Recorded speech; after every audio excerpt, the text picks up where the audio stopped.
আমার এলাকা ছাড়া মুখ লুকাইয়া চলতে হইতাছে, কিন্তু আমি একজন শহীদের মা। আমার এলাকা ছাড়তে হয়েছে আমার মেয়ের কারণে, যে আমার মেয়েকে উঠায় নিয়ে দেবো, আমার মেয়েকে নির্যাতিত করবো, আমার মেয়েকে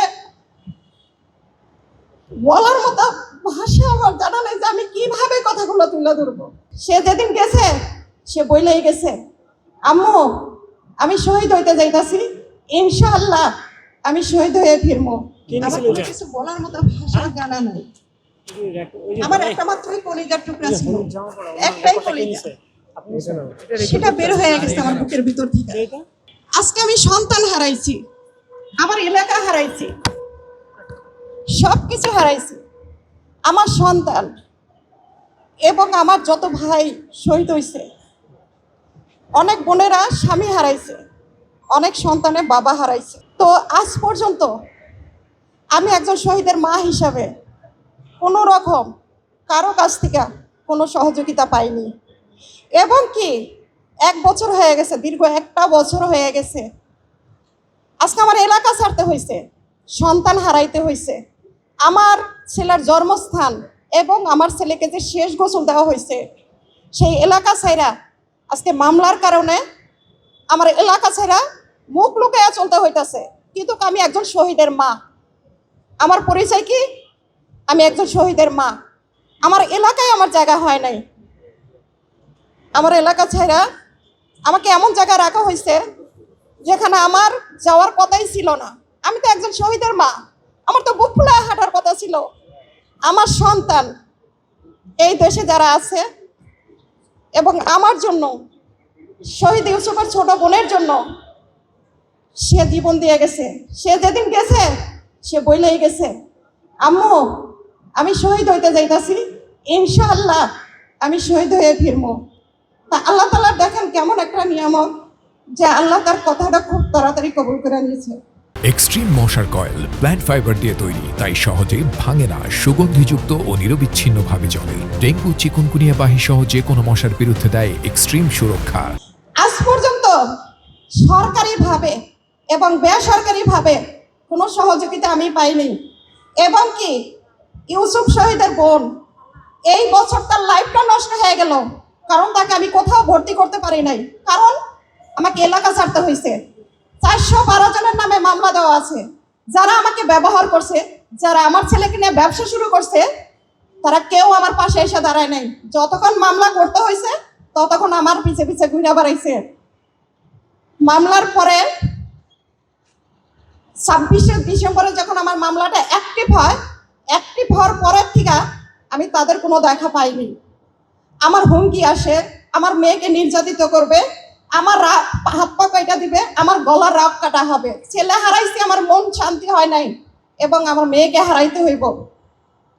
হুমকির কারণে দীর্ঘ 3 মাস আমি আমার নিজের ফোনটা বন্ধ রাখছি।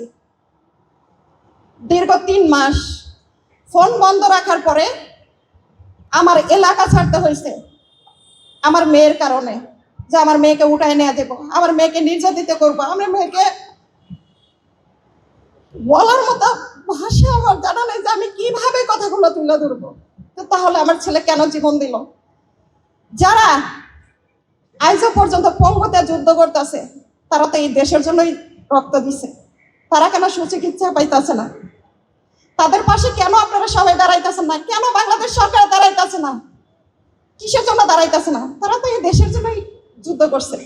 আমার সন্তান, আমার ভাই, সবাই যখন জীবনটা দিছে, যারা যুদ্ধ করছে, যারা এখন BMW-তে চলাফেরা করে, তখন তো তারা ছিল না, ছিল তো আমাদের মতো নিরহ মধ্যম পরিবারের সন্তানেরা মাঠে নামছিল যুদ্ধ করার জন্য। আর কোন এমপি মন্ত্রীদের ছেলেরা কিন্তু মাঠে নামছিল না, নামছিল আমাদের মতো ভিখারি মাদের সন্তানেরা। ঠিক আছে? আর আমরাই আজকে এলাকা ছাড়তে হয়েছে, সব ছাড়তে হয়েছে। আমরা ঠিক মতো খাবার পাচ্ছি না। আমার বাড়িওয়ালা আমাকে লাত্তি মারা বের করে দিয়েছে, ভাড়া দিতে পারি না দেখা। এর জন্য কি আমার সন্তান জীবন দিছিল? আমার সন্তানকে এই দেশের জন্য, আপনার জন্য, আমার জন্য এবং দেশের ভালোর জন্য জীবন দেয় নাই? আমার তো একটাই কলেজা ছিল, আমার লাশ আমার সন্তানের কান্দে নেওয়ার কথা। 6 আগস্ট আমি মা হইয়া এই সেই অন্যা, যে অন্যটা সন্তানকে ঢাইকা দিয়েছিলাম, সেই অন্যা আজকে পয়রা এই মঞ্চে আসছি। এই অন্যটা যে সন্তানের লাশ ঢাইকা দিছি, সেই অন্যা আজকে গায়ে দিয়া এই মঞ্চে এসে দাঁড়াইছি আমি আবার 1 বছর পরে। এই 2 হাত দিয়ে কবরস্থানে যায়া মাটি দিয়া নিজের ছেলের কবর ঠিক করছি। 9 মাস পরে আবারও আমার সন্তানকে উঠানো হয়, সেখানেও আমার উপস্থিত থাকতে হয়। আর আমি তো একটা মা, আমি একটা মা হয়ে আর কত সহ্য করবো? যুদ্ধ করতে করতে 1টা বছর হয়ে গেল, এখন আমার যুদ্ধ শেষ হইল না। আজকে দেখেন মোহাম্মদ ইউসুফের বোনের লাইফটা নষ্ট হয়ে যাইতেছে, মোহনা আক্তার ইকরা।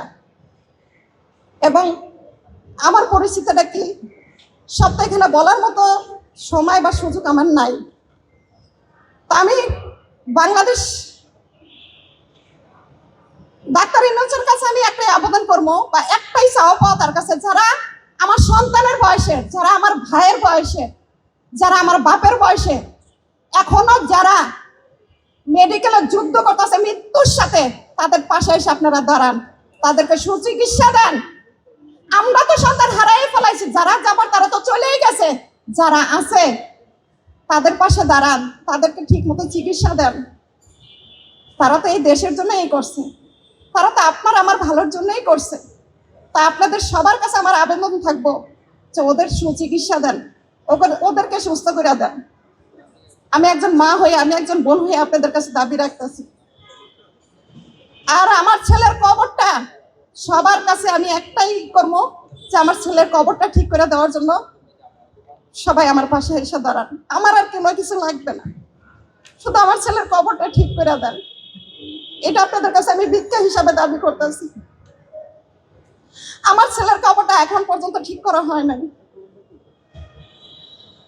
আমি একবার যাইয়া মাটি ঠিক করে দিয়ে আসছি, মাটি করে করে এখন আবার বৃষ্টিতে মাটি ধুয়ে ধুয়ে যাইতেছে। আমি চাই যে আমার ছেলের কবরটা ঠিক করে দেন। আর আমি এটাও চাবো যে মোহনা আক্তার ইকরার লাইফটা যেন নষ্ট না হয়, এটার দিকে আপনারা একটু খেয়াল দিবেন, ঠিক আছে? আমার আর বলার কিছু নাই। যদি আমার কোনো ভুল হয়ে থাকে সবাই ক্ষমা চোখে দেখবেন। আর যত শহীদ ভাই ও বোন দুনিয়া থেকে চলে গেছে সবার জন্য খাস করে সবাই দোয়া করবেন। আমিও সবার জন্য দোয়া করি, যারা আছেন তাদের জন্য দোয়া করি, যারা শহীদ হয়েছে তাদের জন্য আমি খাস করে একজন মা হিসাবে দোয়া করি, একজন বোন হিসাবে দোয়া করি। আসসালামু আলাইকুম রহমতুল্লাহি ওয়া বারাকাতুহু।